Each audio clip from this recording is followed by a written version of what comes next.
the glory, glory, rise, shine. Give God the glory, glory, rise, shine. Give God the glory, glory, children of the Lord.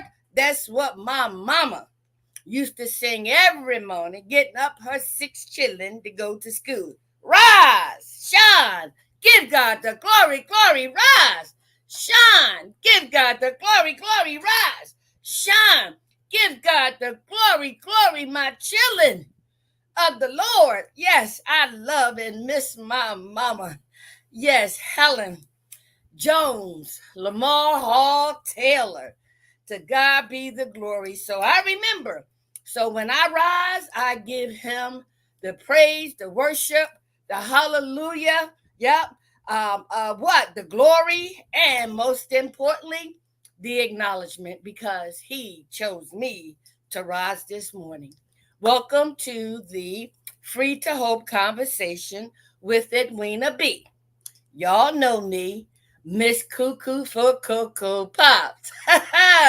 Listen, when you talk about taking off the mask, I'm so glad I can be authentic and transparent and laugh at myself, make fun of myself, but I don't take myself too doggone seriously.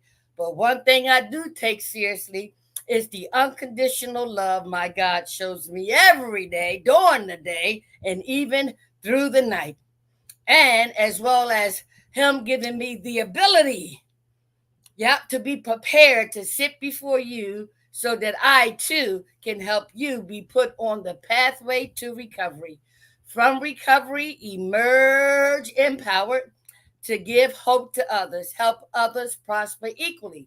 That's my whole purpose of me being here every morning throughout the years, just to help set you free like I've been set free. But the purpose is to give others hope as well, help others prosper equally. He did it for me several years ago, right? And I'm just going to get right into our topic today because I want to kind of change things around, right? So, let me take a drink first because I'm getting ready to get deep, y'all. Mhm. I just learned to kind of get into it now. Okay. I know I'm repetitious with a lot of things, and that's fine. But the whole purpose, again, is to ignite some thought provoking feelings, right, and some thoughts. And so, as a result of my successful free seminar that was held this past Saturday, I want to really thank all of the participants who came, those who wished me well, those who supported me, because you're not supporting me, you are supporting us. Yes, because all of us are broken in one way, shape, form, or fashion. The mere fact that we are humans born into this sinful world, have a sinful nature. I wonder why. I wonder why we have to go through life, right? No matter what cards life deal us, the purpose I now know is we need to find out who the dealer is. So when we apply spiritual principles, spiritual tools to all earthly matters, we will have our heaven here on earth. So you better believe I am living and walking in heaven while I'm here on earth. I've learned not to give anything or anybody that much power ever again to remove me where God has placed me. 34 years ago, underneath that parked car, you know my story. He met me. He met me underneath a parked car. If that is not brokenness and being broke, I don't know what is. But there may be something for you different. But for me, that was my knee bowing experience. And that is when I cried out for help. I don't know who you are. They say you are this and you are that. But whoever you are, take me out this life or show me a better way. So, one of the things that I'm going to be digging deep with my upcoming master's class. Yes, I'm having a master's class on May the 30th as well as June the 1st, right? No, May the, oh yeah, it should be Thursday, May the 30th and Saturday, June the 1st. So I got to fix that. So let me fix that right now because one of the things that I believe in, okay, hold on, is not perfection, but accuracy. So I should have reread that, but I didn't. But guess what? I told you I'm transparent and I will show it again. So in my upcoming master's class, which I will hold on 2 days, you can choose one or the other, or if you really, really enjoyed the first one, you can be invited to the second. And so in my master's class, there is a fee. There is a registration fee.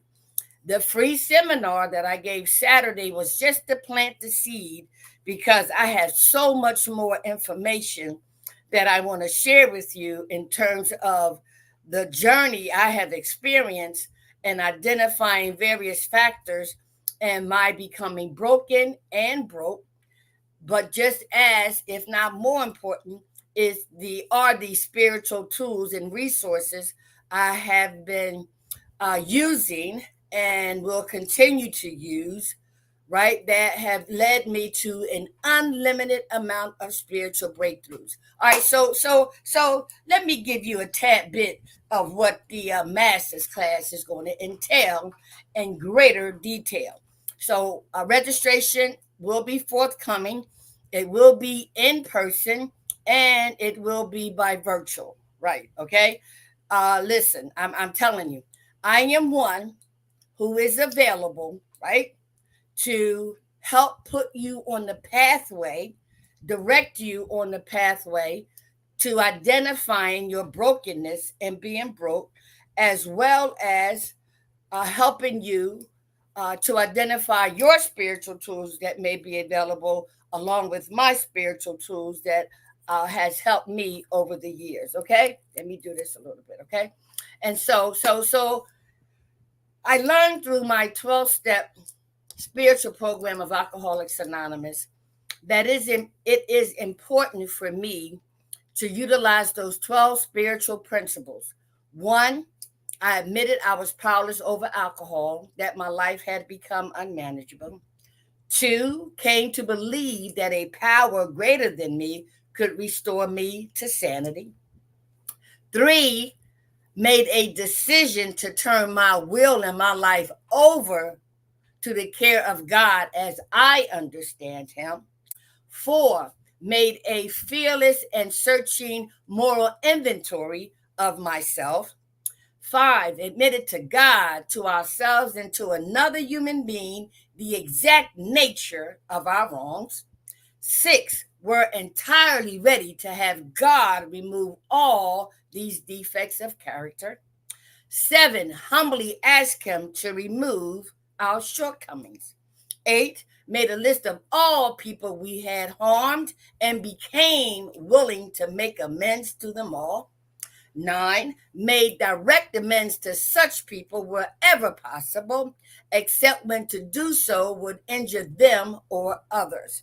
10, continued to take personal inventory, and when we were wrong, we promptly admitted it. 11, sought through prayer and meditation to improve our conscious contact with God as we understand Him, praying only for knowledge of His will and the power to carry it out. 12, having had a spiritual awakening as a result of these steps, we try to carry the message to others who are still suffering and to practice these principles in all our affairs.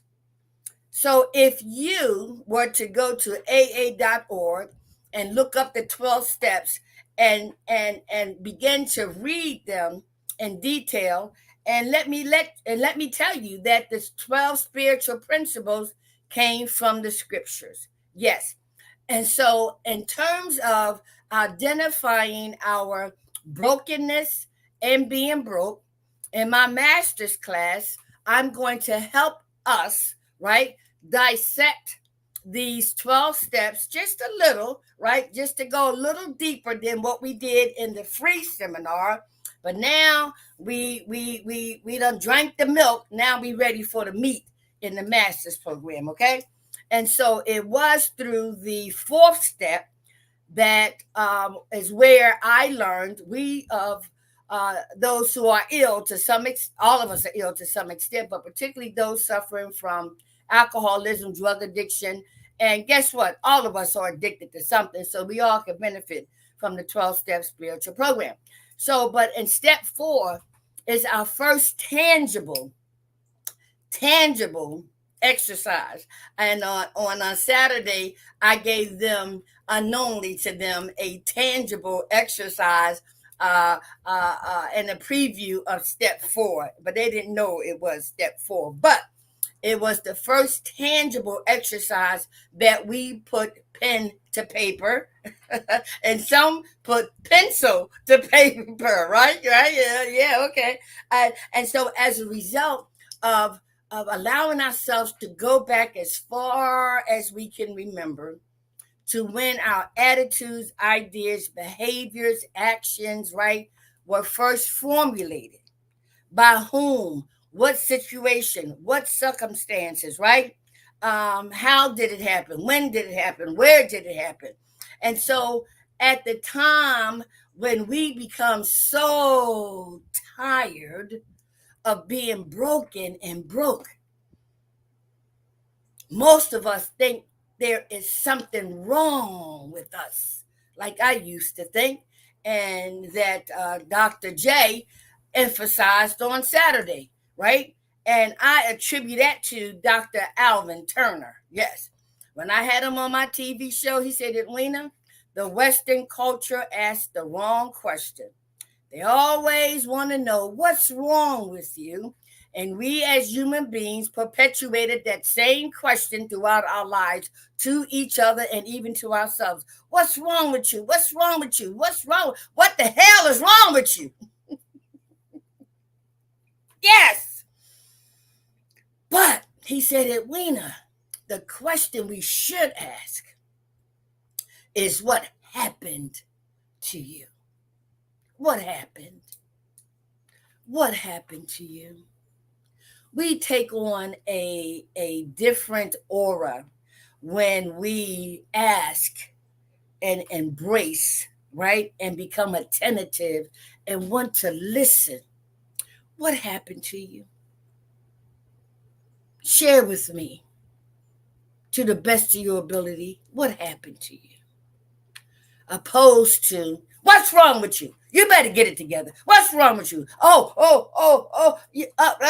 Fear sets in. But when we use the, what happened to you? Tell me. What happened to you? I'm here to listen. It takes on a different aura, one that is welcoming, one that demonstrates nurturing, one that demonstrates, I care. And let me tell you something. No matter what we go through in life, and many of us have gone through, will continue to go through a whole lot of things in life. All I want to know, and all you should want to know, is that if I share with you, if I open up to you, if I trust you with my information, will it be because you care? Will it be because you genuinely care about me? Do you care about me? Do you care about me? Do you care about me? Do I care about you? Do I generally care about what you think and what you feeling? Do I care? No matter what else is said, no matter what else can be said, the only thing that we as human beings need to know is if we care. So the fact that I'm coming to you authentic, and transparent as best I can, regardless of my cuckoo for Cocoa Pops. It's because I care. I care. I care.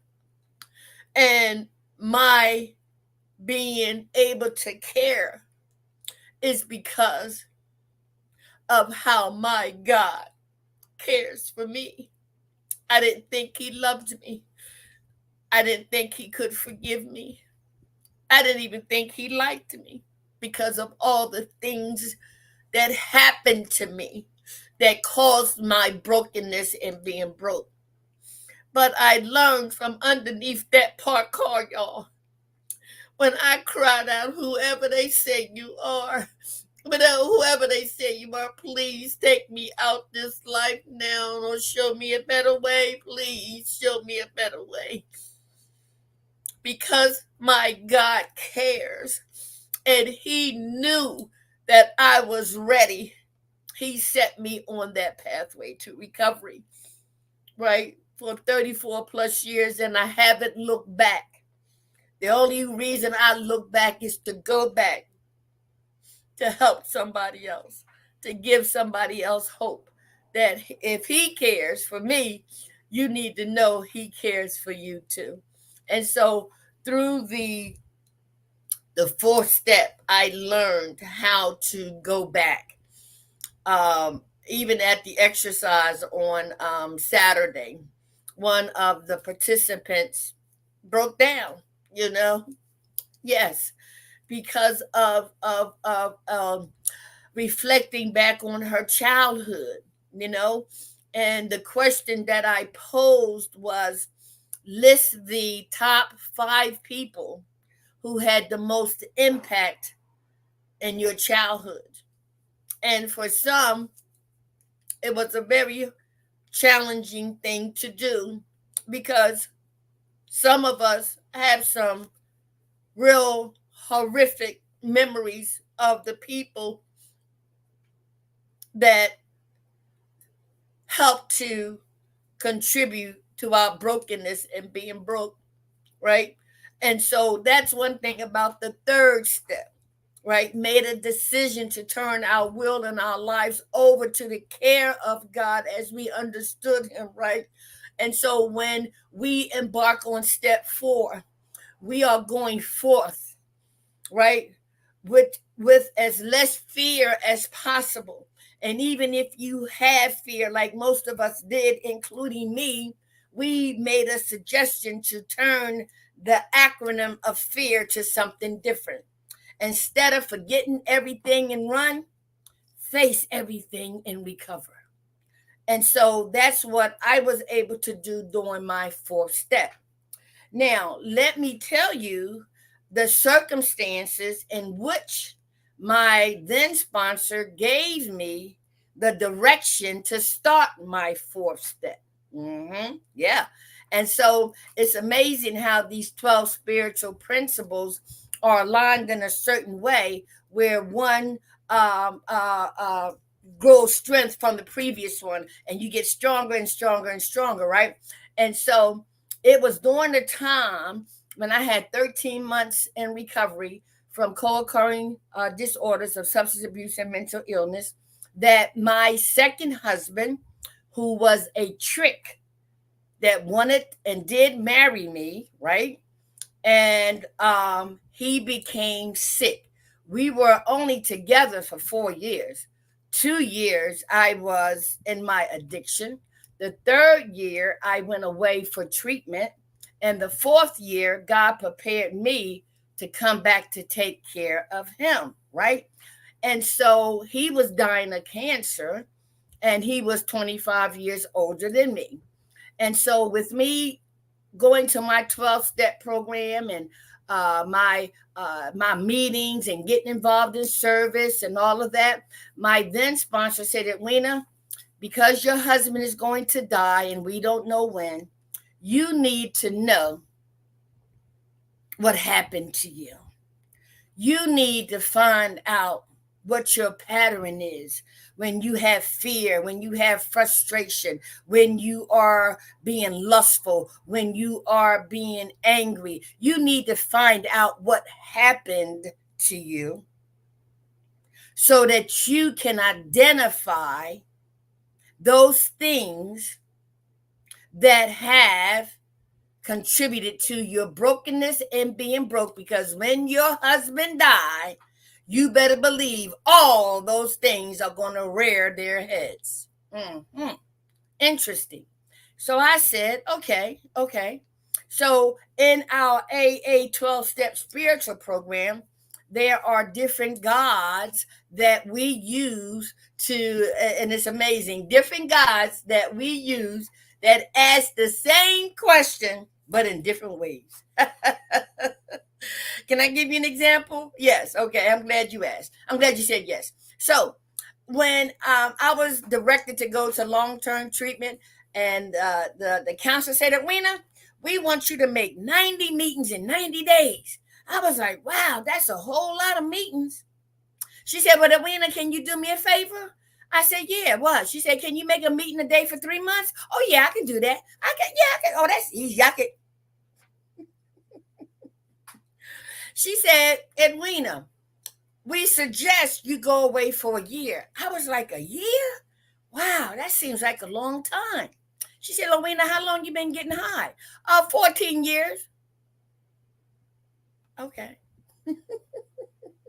You see what I mean? And so people who are in the field of helping those with co-occurring disorders, they know how to ask the same question, but in a different way, because we think we are so smart and we are so educated, and they'll turn the table and they will show us how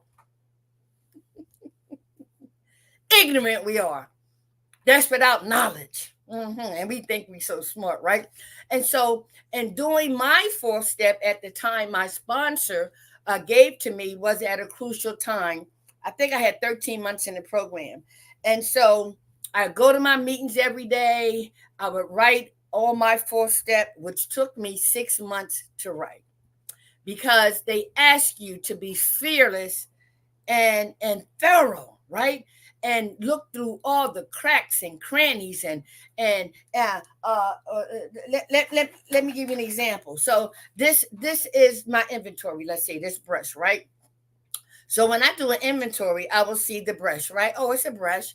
The purpose of the brush is to comb your hair, and you know what that, or okay. And in some cases, I use it to take the lint off my clothes. Yeah, okay. I told you I'm cooking for Cocoa Pops, right? But look, so this is the analogy. This is the brush. So when I take a fearless and more inventory of myself, right? So I said, okay, this is the brush. Well, I'm holding the brush, right? So there's a handle, okay, and so the handle has a rubber on it, and the purpose of the rubber is to grasp it. So I need to dissect that. Like, what is that rubber made of? How did they color it? What does each of those lines mean? Why is it gripping? Like, I want to dissect that baby down to the bone, even the bone, right? Okay, and then I say, well, the rubber is circled around the handle of the brush. So why do I need to put this rubber around the handle of the brush? And so when I do take off the rubber, right, there's a black handle. Well, why is it black, right? And so was it painted? Was it spray painted? I need to examine it, right? And then so once I get it down to the bare color or the original color, right? I was like, wow, that was camouflaged by black, but it was first camouflaged by gray, and then okay, fine. So once I was able to take the brush and remove the rubber, and then I was able to dissect the handle and to see the original color and how things was put over it to make it this color, right? The inventory, right? And then I say, okay, well, the brush is designed. It even got a hole in it. So what does that mean? So I begin to examine how the handle of this brush was designed and made, right? And so it has a dip in it and all that. So I'm doing a fearless and thorough searching inventory of myself using this brush as an example. And so then I say, okay, wow. I go up and I got the rubber off. I got the paint off, right? And now I'm seeing the design of the foundation of the brush. Okay, the foundation, right? So if I lay it flat, I see it this way. If I stand it up, I see it this way. If I break it down, I see it this way. If I turn examination, right, of things that happen to us, right? Doing a searching and fearless more inventory of ourselves. And then after I laid that down, so now I went from the rubber to the foundation of the brush to the design of the brush. And I see how the brush is used in different angles, right?